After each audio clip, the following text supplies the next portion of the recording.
கோவில் சிலைகள்ல கூட, சிற்பங்கள்ல கூட சித்தர்கள் அப்போ இருந்த சித்தர்கள் வந்து டைம் டிராவல் பண்ணியிருக்காங்க. ஒரு அணுவா மாறி, அது மூலமா டைம் டிராவல் அணுவா மாரி அவங்க டைம் டிராவல் பண்ணா நம்மள ஏத்துக்கிறதா? அப்படி எதுவுமே பண்ணலைங்க அவங்க. அவங்க என்ன சொல்றாங்கன்னா, காலத்தை கடந்து. வெளிக்குள் வெளி கடந்துன்னு சொல்றாங்க. வெளி என்ற ஸ்பேஸ் அப்படிங்கிறது வந்து காலத்துக்கு வேற எந்த இப்ப வந்து நேரம் அப்படிங்கிறது ஒண்ணு இருக்கு. காலம் ஒண்ணு இருக்கு. காலத்த இன்னுமே இங்கிலீஷ்ல பேசுறதா இருந்தா, நீங்க வந்து என்ன சொல்லுவீங்கன்னா, நேரம் அப்படிங்கிறத பீரியட்ஸ் அப்படின்னு சொல்லலாம். ஓகேங்களா?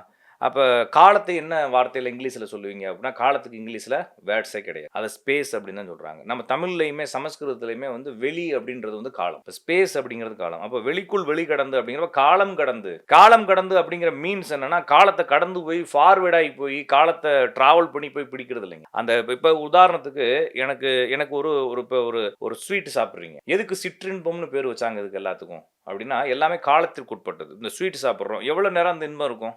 கொஞ்ச நேரம். ஏன் அப்படின்னா, காலத்துக்குள்ள அந்த ஸ்வீட் இருக்கு.